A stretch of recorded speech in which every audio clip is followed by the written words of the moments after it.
Transform your operations with Breckham Group's Precision Supply Chain Operations, PSCO certified training course. Learn to cut inefficiencies, think differently, and lead with precision using the same proven framework trusted by top operators.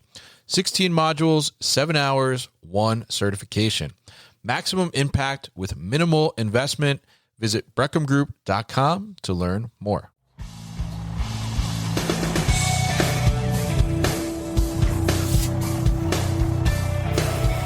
The New Warehouse Podcast, hosted by Kevin Lawton, is your source for insights and ideas from the distribution, transportation, and logistics industry.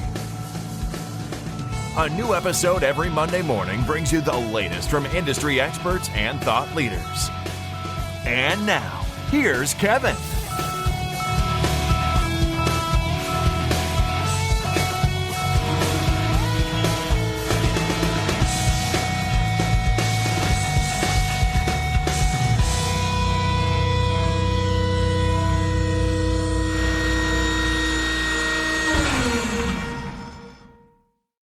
Hey, it's Kevin with the New Warehouse Podcast, bringing you a new episode today.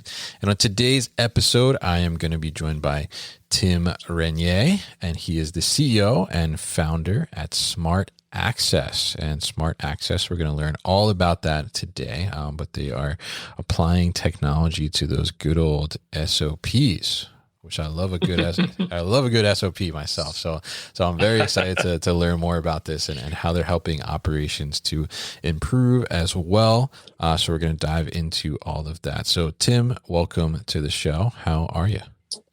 I am good. Thanks so much for having me. I've been listening to the podcast for a long time. It's incredible how many episodes you've done. I think it's like 600 something. That's amazing. Yes. Yeah. I can't believe it myself. It's pretty wild, but I appreciate you listening for a long time. That means a lot, definitely. Yeah. So a long time listener, first time guest. So we're happy to get him on here. Definitely. So Tim, tell us a little bit about you and what Smart Access is and how you ended up starting this company. Yeah. Well, I'm originally from Edmonton, Canada. Grew up just outside of that city, and we started building retail technology as contractors for big retailers, and it's kind of a long story how we got there. But from there, we started spending more time with big operators, and they kept saying to us, the most important thing is our people, and how do we get the most of our people? How do we help them be successful and all that? And so we just saw a lot of opportunity to support that effort. And we were hanging out with a big retailer, and they said, "Hey, you should talk to our distribution people. Maybe you can help." And so we started spending time with them and realized, wow, this is in a lot of ways a forgotten corner of the world, but it's such a vital part of the operation. And so started trying to be helpful to that organization, and a product sort of popped out of that over time. Interesting. And so I guess tell us a little bit about the product. Like what is Smart Access? Yeah. So Smart Access is at its, heart is all about SOP execution. And so what we learned as we spent time with this one retailer, and now we spend it with many others, is the burden of execution is on those fine folks that work inside of the warehouse, the distribution center. There's all these tools and technology, ways that, they're trying to get the work done. But the burden actually lands on the shoulders of the people that have to do the work. And sometimes that's forgotten. And so we started from the thinking from the bottom, like what's happening on the floor? What are these people missing? What information do they need to do the job correctly? And that kind of led us to, delivering something around the standards, which branches out into many other things. But if you can get the SOPs right, then at least you're starting from a place where people are at least going in the same direction. And so the product is SOP execution and what that means. And SOP execution touches a lot of things, right? Yeah. It touches the folks on the floor, continuous improvement, labor planning, different things. It's all about, hey, we set out to hit this volume at this building consistently, and we do it with the group of people we have in place. And so that was the tension that we noticed and the opportunity to maybe support the market there. Very interesting. And so tell us, because you mentioned this kind of came about as you kind of get introduced to this distribution arm of this company you're doing some work with, and tell us a little bit what stood out to you about the SOP itself that was like that sticking point of, hey, we need to build something around this.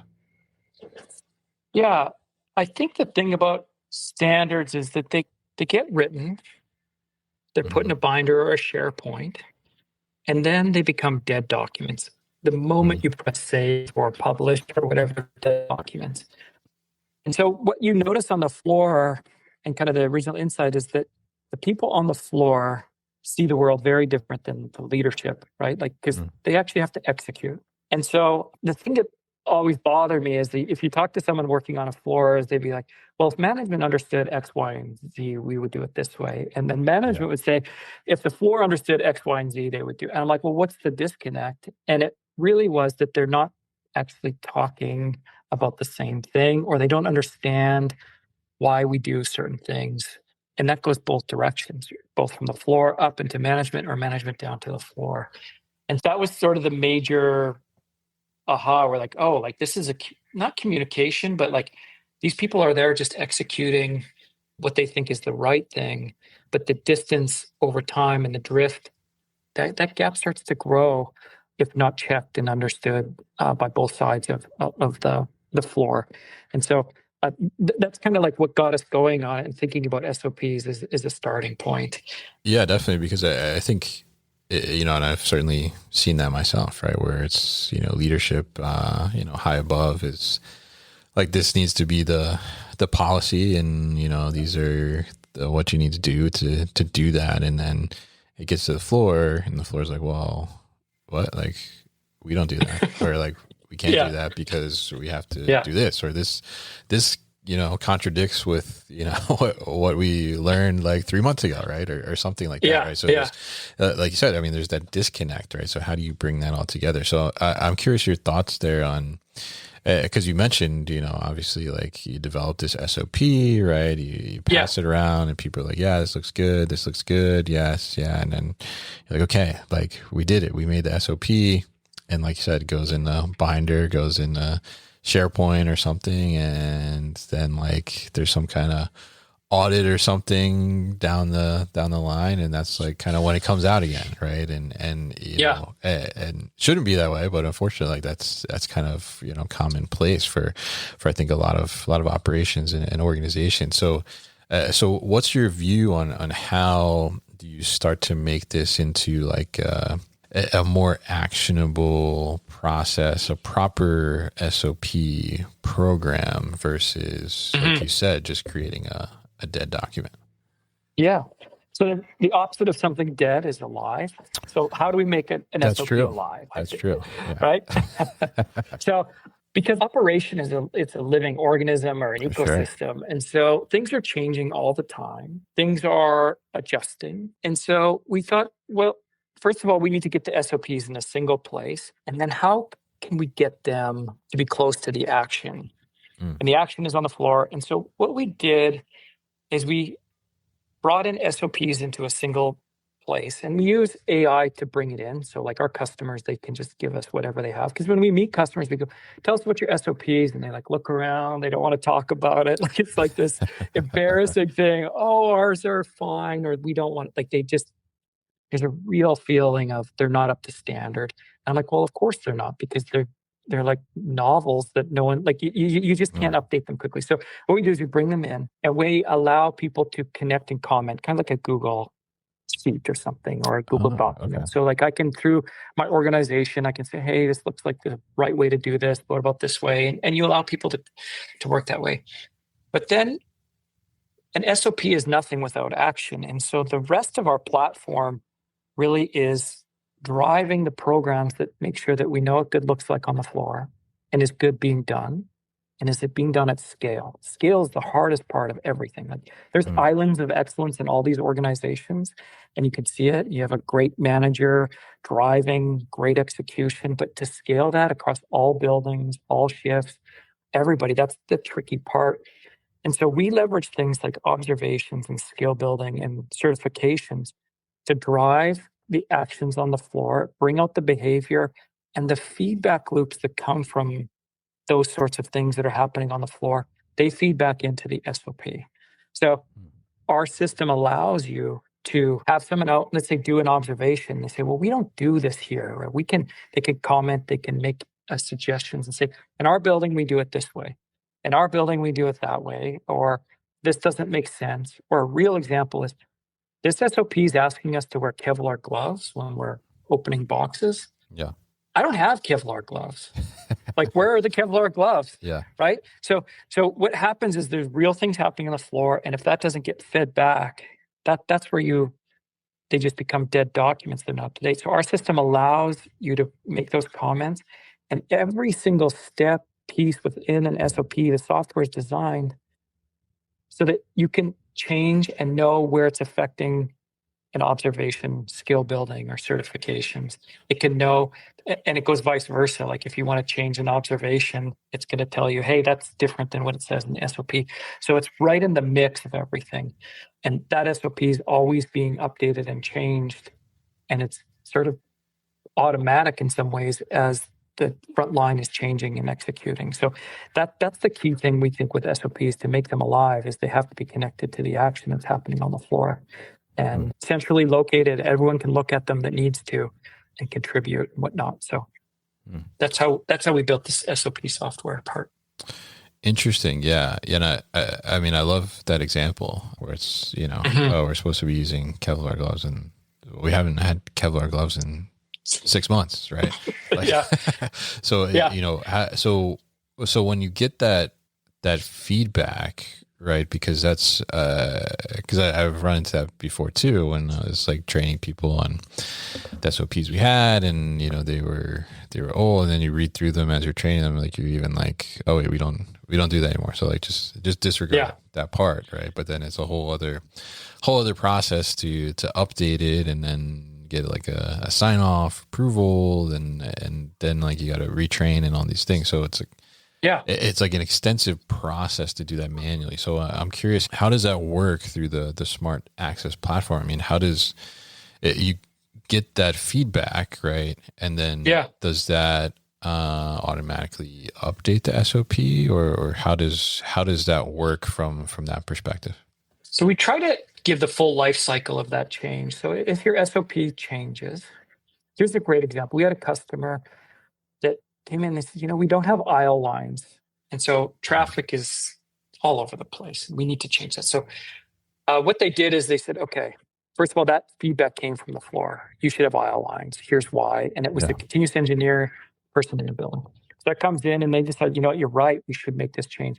So now they make the change to the SOP. The software has the ability, we call them action plans. And the software could help you roll out aisle lines. So this is it can go building by building if you want to. It's just basically, in some ways, a project management for a change like that from the physical side. So we're going to roll out the aisle lines. So you can set that in place. Let's say you have 10 buildings. It's like, who's going to do it? Have the tools or the materials been sent to the buildings? When is it done? Is it done yet? Who's doing it? Like, the whole thing gets managed from that way. And now we have to tell everybody to pay attention to these aisle lines, or like that this is now part of the SOP. You go on the right, not the left, or whatever you want to do. So then that gets changed in the SOP. And then our system can generate with AI a new observation or a new skill build, so that anybody that comes new into the organization from skill build, if you're ramping up, we're going to start talking to you immediately about aisle lines and what that means, because now they're in the building. And then observations are going to go out, and the system runs the program of observations. So we think everyone should be observed. We don't think you should just observe your low performers, because there's always a way to coach and get people performing better. And so then that observation is now updated. And so our system will help you manage. Let's say you need every 90 days, I want to observe every person in the building. So that It helps you manage that compliance. And guess what? You're going to be going through it and you're going to be talking about aisle lines. So it takes it from the change in the SOP, can roll out the actual change if it's like a physical change or something. It can notify people if it's just a different way of doing something. But then also, like, how do you get that ingrained into the operation? And that's through skill building and observation. So then the system has this tool of driving the behaviors that you want to see on the floor, and those observations can go through. And so, I don't know, we've been around for a few years, but we've done like 2 million observations at this point. And so there's just all these conversations happening. And so it's taking the burden of execution off of the shoulders of that supervisor or frontline leader.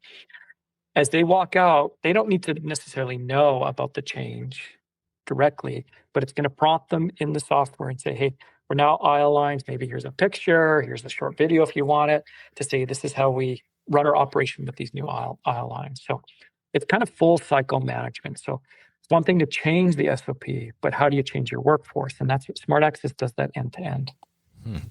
Very interesting. Yeah. And I love that it's doing those observations and those updates. And I love what you said there about, everybody should be observed, right? Not just the low performers, because there's always something, whether it's improvement or learning or something that can be, gotten there. So now what does this look like from the, like, on the floor worker perspective? Like, how are they seeing this platform? How are they interacting with it? We find typically it's through the most potent way, because I think the one thing that we learned early on spending time in distribution centers is this is a business of pace.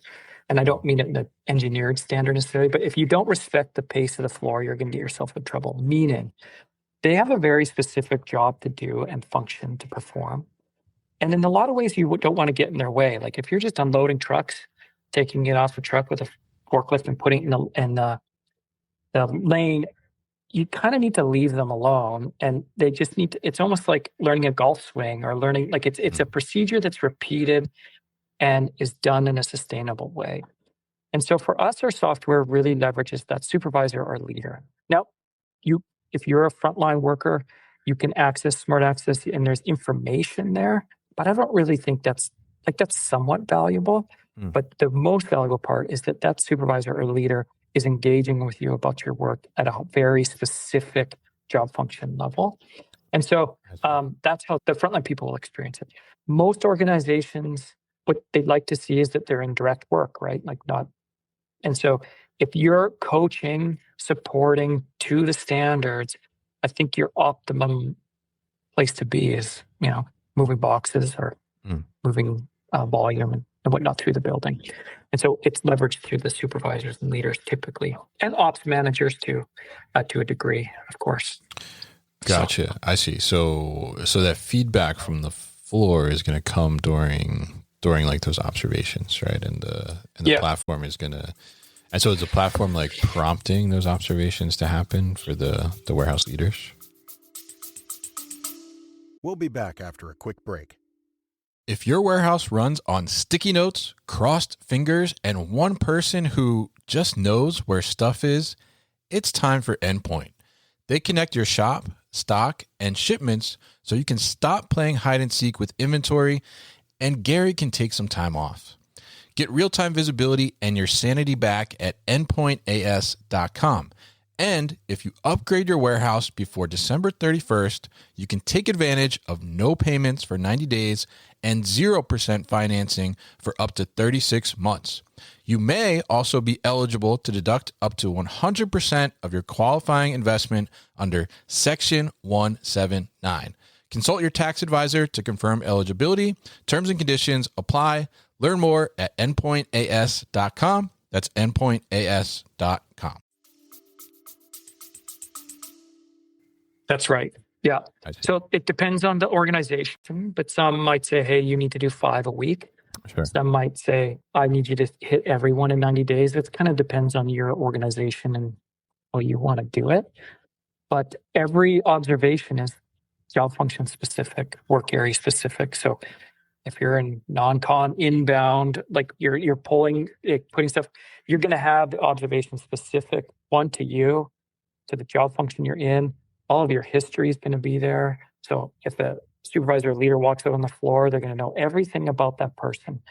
Organizations often give us the performance data, so we know how that person's performing. So they know just kind of everything around what that person's doing, so that they can execute the job that they're in, or that function for that day.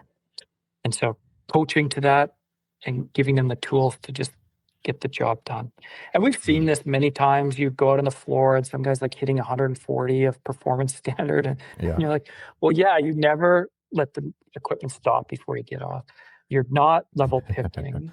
Like you're going fast and you're hitting your number, but like, just like, okay, by the end of the day, you're going to have a back strain. Like there's people above and below the line that you want to support, and they all need a different level of support. So if that person doesn't do it properly, maybe you're not the person that observed them 10 days ago, but that information's there, and say, hey, like, you're still not level picking.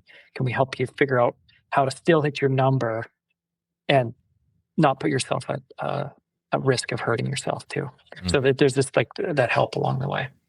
Yeah, absolutely. And I think that's a great point there is, even though they're like crushing, like stat wise, like that doesn't always mean it's the best. I mean, certainly I've worked with people like that. And I remember we had one guy and he was like, I'm going to pick the most. And he would pick the most. Right. But then when we started and it was like, fantastic. We're like, yeah, this is great. Right. And then we start to like filter down and look through the numbers, and like, there were so many errors in the pick. Right. It's like, slow down. Like because if you pick it and it's wrong, like it's just like you didn't pick it at all, basically. Create more work. So I mean, I think it's very interesting how this technology is kind of coming into play here, and we've talked kind of about like the coaching and the observations and things like that. Now, what about like because inherently in a warehouse environment, there's large turnover, right? Whether it's because of seasonality or it's just because you're in a competitive warehouse market or area. How does this help from like a new hire perspective, right? Because that's one of the biggest challenges is like investing in training, and then this person, they decide they're going to leave 5 days later, right, or something. So how does this help as like a training tool to get them up to speed as well? There's a place for sitting in a back room and clicking through some sort of learning platform where you just kind of get the download of it. And that is, like, I would say, the written part of a driver's license. Like I have kids that have just done this. They do the written part. Okay, so now I have a sense. Now I have to actually go out and drive, and you have to get the figure out. So we have a module. It's called skill building, and that's really what it is. Like, okay, I know what to do, but now it's about ramping me up, right? Safely at the right pace. And that's usually a transfer of knowledge either from a peer coach or from a trainer. And Smart Access, in the same way, we just prompt and move people through that so that information about the specifics of the job function is in the platform, and you're working that through with that person. And just having it in a centralized place, totally based on SOP, right? Like it's not, there's no deviation, so there's consistency. You're working people through it. And so what we find is people get through, we can cut that ramp time usually in half by just using a system. So most places don't have a great system. It's maybe on a spreadsheet. And the tricky part is, and I've seen this in almost every customer's buildings, they have a spreadsheet, and let's say you have 10 people start this week, 10 people start next week, and 10 and 10. You plus play on that, and in 6 months, you have a bunch of people that never really fully got led to a program to get them through. And so we just think, man, we're going to do all this work to have great SOPs and drive execution, and we're not going to have anyone new coming through, not have a full download of how things actually work on the floor. Because how they work on the floor is different, right? And so our customers usually tell us how we do it, and then we have AI that can generate it for them just to make that part of not a empty page starting problem. But that brings them through, and that's also an easy way to cross-skill, because we have all the HRIS data, and if we look out and your labor planner's like, man, we're going to need more people doing this, on this at this building because we can send all this volume there. You can cross-skill them. And so the system does that automatically. It can help you move people around, get them skilled, shows you who's skilled, who's not, how far along they are in their new skill if they're learning to do something different across the building or something like that. So just making sure that you're moving everyone consistently through. And we call those action plans. So you start day one, the system's going to say, okay, Kevin, you're going to be learning inbound receiving, and you're going to start here. And we've laid out that flow to get you ramped by this time. And that's going to be going through and helping you get there. And then we're going to move you across the building to outbound. Okay, well, now we assign a new action plan to you. And it's a combination of skill building and observation, maybe certifications on a forklift or a piece of material handling equipment so that you get moved in. And to me, that's the work of a supervisor and a leader. It's when we meet people, it's in 10 or 15 different places. We're bringing it all into one place, and all the thinking is done by the software. And it's helping you cross-skill, reskill, move people around. I think it's a big part of the work, and the software can do that. Yeah. There's certainly there's a huge amount of kind of administrative work there that goes into tracking that training progression and who's been trained on this SOP, who hasn't been, and when are we going to get them trained and things like that. I took on a project like that, trying to get everybody up to speed at one point in my career. And and some of the SOPs that people had never been trained on were like very simple, but they were like things that like, oh, you should have gotten this like on day one. Right. Well, and it's like, and they've been with the company like 6 months. Right. And you're like, you're like, we definitely missed something here. It's like, but it's how do you, there's so many moving parts at some points, like you said, like, you got 10 people starting this week and then 10 people starting next week. And, maybe I got like, 4 temps that are going to be here for 3 weeks starting tomorrow. And, they need to know some of the policies as well, even though they're only going to be here for a little bit. How do you keep track of all that? And I love that the program is doing that. So now to get started with Smart Access, because, it sounded like you could kind of feed it whatever you have and this is certainly the case for some organizations and operations. I mean, if you have no SOPs to begin with, can you still get Smart Access, or do you need to have something in place already for Smart Access to adopt? Totally. Some people might just have work instructions, and we take those in. Sure. It's kind of whatever format it's in. But part of it is just getting on the path to it, right? Like if you have zero, which most people don't have zero, but it often is out of date, you bring it into the platform and it just breaks it out into a great editable format so that you can dump it in. And if you just get the high level structure, because of the feedback from the floor, and I forgot to mention, we do a lot of the prompts that are in the software, of course, they're customizable.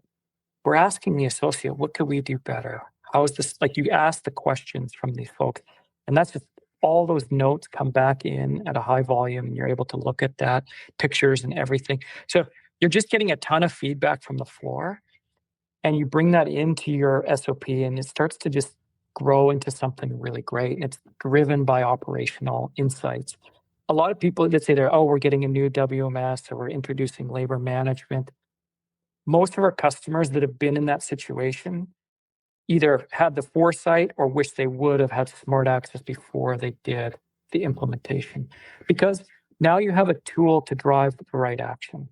We have the SOPs, you have the new way of doing things with a WMS, and let's say it's even before that, but you can bring that into the system, and then you're always talking about things from the standard, not from a half-cooked idea, and that it moves that way. We find that people without SOPs, we're such an easy tool to get you started and get consistency on the floor. Even if you didn't have an SOP and you started with an observation that's specific to a job function, pushing that back into an SOP is pretty easy. We have team members, and we do this for our customers. Like if you work with Smart Access and you have nothing, we're going to help you get there. and get you stood up. So it's part of the service of the organization. We don't want someone saying, well, just give me 6 months. I'm going to write my SOPs. Then I'll put it in Smart Access. It's kind of a waste of time because you don't know what's happening on the floor. Yeah. And it goes both ways, meaning like just because the floor needs to change probably, and so does your SOP. And so that's what we find with people without SOPs is we kind of love working with those organizations or it's like really out of date. Because we can get them absolutely being consistent right away. Really interesting. Yeah. We see productivity increase 7 to 10% within the first 90 days. Because and it's a big deal, and it's pretty simple if you think about it. If you had a bell curve of all your people, what we typically find is standards 95. Almost everyone's actually their bell curve peaks at 75, and so half your organization's below that 75 or so level. We easily find 10 to 15% productivity gains with that bottom half, just from can you just do the job right, and then you can improve. And then there's those other people that are already producing very, very well, but you can improve their accuracy. You can improve their sustainability. Like, great, you can go hard for 5 hours, but what if you went hard for 6? Like, what does that mean? Like, those differences are all brought in and coached. And so it's about moving the workforce up and to the right in terms of productivity. Scaling the individual is really what Smart Access can do when you have both from the SOP, correct SOP, all the way down to skill building and observation of the work. So it's kind of a simple way to fix a big problem, in our opinion. Yeah, absolutely. And that 7 to 10% productivity boost in the first 90 days, I mean, that's pretty impactful right there. And I think it's very interesting. And it's kind of telling too, if you give everybody the same knowledge and the same training base, right? I mean, I think, it can really help improve the operation. Because even, I've even seen where, one manager trains differently than the other manager, and then there's that creates a gap too. Even though the SOP, the document is the same both times, right? It's just communicated in a different way, or interpreted in a different way. So that helps to maintain that consistency as well. So now, if we look towards kind of the future, what is the future for Smart Access, and maybe how does it continue to evolve? Well, the exciting thing that's happening when you have a system like Smart Access, it's a place where data wants to come. So let's put in time and attendance, performance, let's put in HRS data. None of that is required to get started. We can get you up and running, but it's just like a natural thing. It's like, this is the lever to the floor is usually, for your labor at least, is that supervisor or that leader. And so what's so exciting about this moment right now is that when you have that data and you have these programs and you have these supervisors, well, this is a great spot for AI, because we just launched something called the Ops Navigator. And so it takes your however 5 to 7 key metrics that you're working. So it could be safety, compliance, like people are doing observations. It could be close the gap, or like the things that you care about. All of that is funneled into a single pane of glass where you can look at it and go, okay, what are my ops managers working on? And you can see that, and it can go up and down the stack. But an example being ops manager. And so what we're doing is we're adding in agents that can do things for you as a frontline operator. So let's say you have 100 people on the floor, and you need to make sure that everyone is cross-skilled in a certain function. Okay. You could create in Smart Access, and there's agents in line. It's kind of a workflow that says, okay, here's my population, my group of people. Who's been skilled in this function? Let's just call it inbound receiving or something. So who's been skilled here? Okay, if they haven't, then assign the skill building to those people. And so then it goes out to that frontline leader. And then let me know when that's done, and you have 10 days to get it done. And then in 10 days, the AI is going, okay, well, these 7 people are not yet there, but you got 93 people done. And so what it does is it takes that operation and that management, and it's just driven by the intelligence. Another great one, and this one we're working on right now, so it's in beta, is gap scan time. So everyone clocks in at 7. Great. You should be at work at 7:07. the data from the performance is 725. That gap between 25 to 7, that's a killer, right? Like that's just a waste of money. Yeah. Right? We got to close that down. So if you could tell me, and it's in the data, and we can drive action through Smart Access, is we get to say, okay, can we just nudge all those people and those supervisors and say, you need to like close that gap, let's go. And if we can reduce that by 10%, 20%, it saves millions of dollars. It increases your productivity and it's just not wasted. So in our Ops Navigator, you're going to be able to drive the action that you want. Right now, it just launched, and so it's a bit in beta, being beat up by a bunch of customers and telling us how to fix it. But at scale, you're going to be able to run a bunch of campaigns or workflows that you care about, driving your main things, but things like, okay, like how do we close this gap, scan gap, and we hear it. It's taking 17 minutes for people to start scanning after lunchtime. Okay, well, how do we just shrink that a little bit? And that's the great part about AI. It can do the work. Otherwise, and you've probably seen this, okay, here's an email. Everybody, we have a big scan issue. Please, in your morning stand-up, please talk about it. Okay, we do. How do we know if we're actually closing the gap? And the AI can be looking at that data constantly and saying, hey, these 10 people really need help with it. And these other ones have fixed the problem. And so that's what's fun about one is the Ops Navigator is going to give you the ability to do that at scale, and also just bringing AI to the front line. The job of a frontline leader is really complex because they're synthesizing all the time. Yeah. They're taking data from 10 to 15 different places, trying to make great decisions about getting the best out of the people that work with them. And we've heard this from many of our customers. And the biggest industry said, we don't want our frontline leaders being data scientists. It's not what we've hired them to do. We need them on the floor working with the folks on the floor. That's their number one goal. That's what they've been hired to do. But how many times you've been in a building, you go there and there's like 3 screens and someone's in there looking at data, and there's people out on the dock doing weird stuff they shouldn't be doing, putting labels in the wrong places and stuff like that, because they can't possibly scale those sort of relationships. And that's what Smart Access is bringing, is taking that work out of that, giving it to AI to do it, getting them on the floor. Anyway, we're very excited about the Ops Navigator. It's a new thing, and all of our customers now have it in the beta version, and then there's new stuff coming. Interesting. Yeah.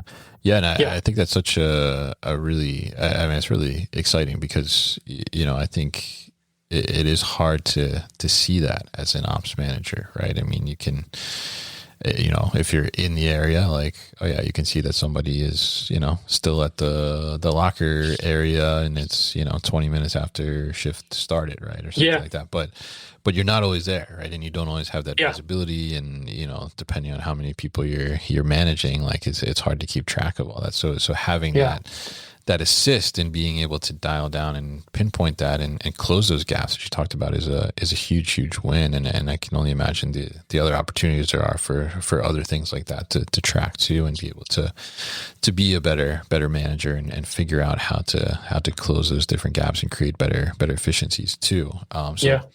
So really interesting to talk to you here today, Tim, and learn more about Smart Access and what you're doing to change the game for SOPs. We'll say. I love it, definitely. So if people are interested in learning more about Smart Access and seeing what they can do with it, what's the best way to do that? Well, you can go to our website, which is smartaccess.io. You can reach out to me. Maybe on LinkedIn's a great spot to reach out to me. I'm just Tim Regnier on LinkedIn. You can see me there. And we have a lot of the biggest kind of the leaders in each of the industries as customers, from hard goods to grocery to 3PLs. And so in a lot of ways, we're setting the standard of how to run your frontline operation, and just excited to work with those that are willing to push on what's next. Sometimes we talk to organizations and, they're not interested, and they think they got it covered with their people, but there's a new generation of young people coming up into the business. And it's just like, it's changing, and technology can help them be more successful. And it's such a great industry with wonderful people, and we're happy to be a part of it. But if you want to reach us, smartaccess.io, me on LinkedIn, you can email me. It's just my first initial last name at smartaccess.io too. All right, great. And we'll definitely put all that information at thenewwarehouse.com as well as in these show notes here. So Tim, thank you once again for your time on the show today.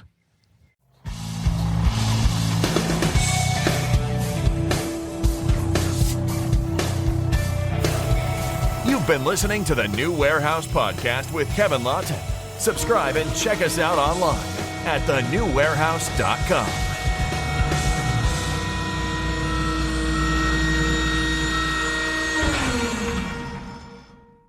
Enjoyed this episode?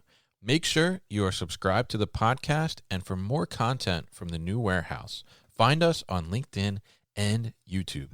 Links to subscribe can be found in the show notes, and for everything The New Warehouse, head to thenewwarehouse.com.